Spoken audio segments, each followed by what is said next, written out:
السلام علیکم عزیز طلبہ، امید کرتا ہوں کہ آپ تمام خیر و عافیت سے ہوں گے۔ عزیز طلبہ، آج ہمارا سبق نمبر 4 ہے ماں جی، اور ماں جی کا آج ہم خلاصہ دیکھیں گے 12ویں کلاس نئی کتاب 2026-27، اور حصہ نثر کا یہ ہمارا دوسرا سبق ہے، کیونکہ پہلے 2 نظمیں ہیں وہ حصہ نظم میں آتی ہیں۔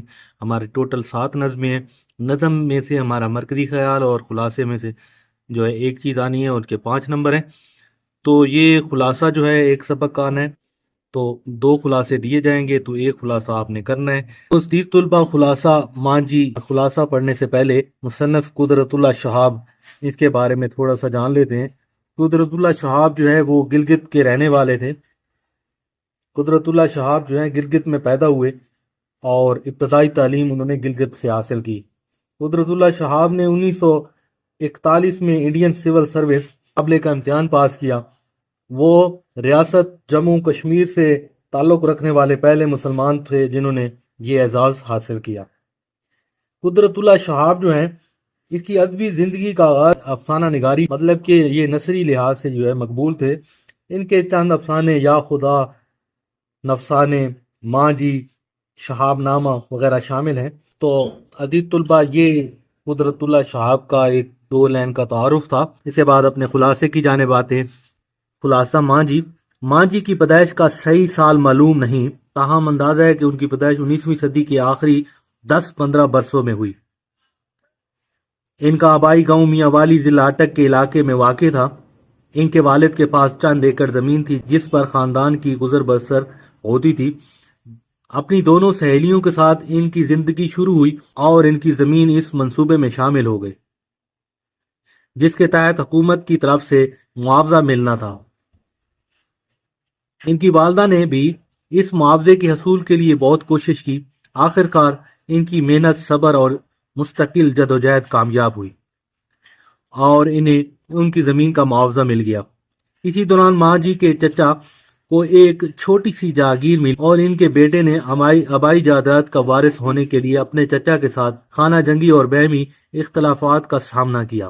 غربت کے باعث ان کی حالت یہ تھی کہ سواری کا انتظام مشکل ہوتا تھا۔ ماں جی کو اپنی روزمرہ ضروریات پوری کرنے کے لیے بھی بہت محنت کرنا پڑتی تھی۔ وہ گھر کے کام کاج کے ساتھ ساتھ اپنی والدہ کی خدمت اور گھروں کی صفائی کا کام بھی کرتی تھیں۔ جب کبھی کوئی بچی ان کے ساتھ کام کرتی تو وہ اسے بھی کام کرنے کا طریقہ سمجھاتی۔ اسی طرح طویل عرصے کے دوران وہ مقامات بدلتے ہوئے اور لوگوں سے رشتہ جوڑتے ہوئے آگے بڑھتی رہیں۔ کئی برسوں کی مسلسل محنت کے بعد وہ راولپنڈی پہنچی اور وہاں کچھ عرصہ قیام کیا۔ ماں جی کی والدہ زندہ تھی اور وہ ان کے ساتھ رہتی تھی، تو اسی دوران میلاد کی تقریب کا اہتمام ہوا۔ ماں جی کے والد نے خوش ہو کر ان کی خدمت کی۔ پہلی مرتبہ قرآن پاک اپنے ہاتھ میں لے کر پڑھا اور اسے اپنے سینے سے لگا لیا۔ انہوں نے کئی دن تک اس قرآن کو سنبھال کر رکھا اور آخر کار اسے اپنے گھر کے قریب ایک چٹان میں دفن کر دیا۔ اس کے بعد ان کی عادت بن گئی کہ جب کوئی گھر میں آتا تو وہ مسجد میں بیٹھ کر تلاوت کیا کرتی تھی۔ ماں جی بہت سادہ، قناعت پسند اور عبادت گزار خاتون تھی۔ ان کے پاس دنیاوی سامان بہت کم تھا۔ چھوٹے سے کمرے میں ایک چارپائی، ایک چٹائی اور چند دوسری ضرورت کی چیزیں موجود تھیں۔ وہ نماز، تلاوت قرآن اور ذکر اذکار میں خاص دلچسپی رکھتی تھیں۔ کھانے پینے میں بھی سادگی اختیار کرتی تھی اور کسی قسم کی فضول خرچی پسند نہیں کرتی تھی۔ ان کی طبیعت میں عاجزی اور انکساری نمایاں تھی۔ وہ اللہ تعالیٰ کا شکر ادا کرتی اور کسی بھی چیز کو اپنی ذات کے لیے ضروری نہیں سمجھتی۔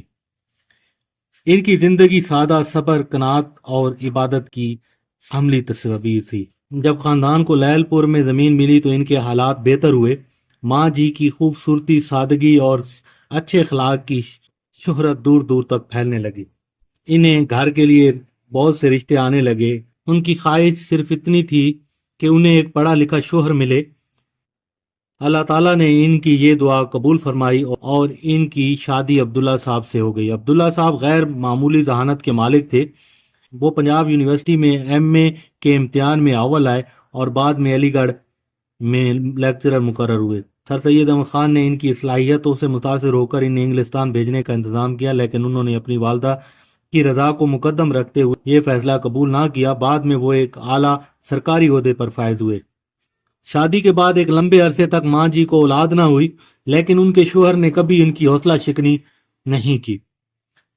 شادی کے بعد بھی انہوں نے دولت اور آسائش کی خواہش نہیں کی اور پوری زندگی سادگی سے گزاری۔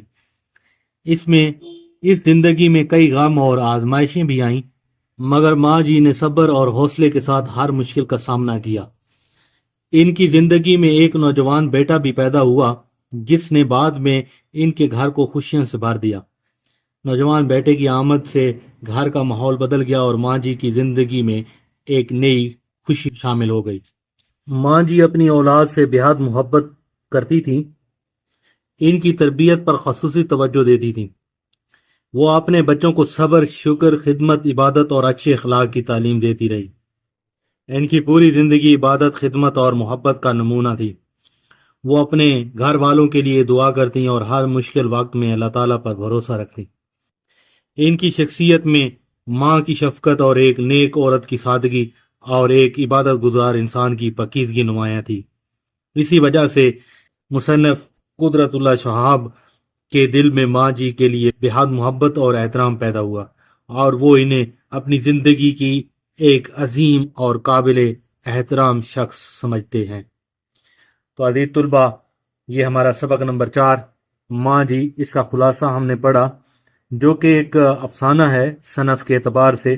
قدرت اللہ شہاب نے اس کو ایک اچھے انداز پہ منطقی انجام تک پہنچایا، اور ہم نے اس کا خلاصہ کیا آسان الفاظ میں۔ تو عزیز طلبہ، امید کرتا ہوں کہ آپ کو یہ خلاصہ سمجھ آیا ہوگا۔ اور عزیز طلبہ، آج کی ویڈیو ہماری یہاں تک تھی۔ آپ سے اجازت چاہیں گے، انشاءاللہ 5ویں سبق کے لیے آپ کو ملیں گے اگلی ویڈیو میں۔ تو آپ سے عزیز طلبہ اجازت چاہتے ہیں۔ اپنا بہت خیال رکھیے گا۔ اللہ حافظ۔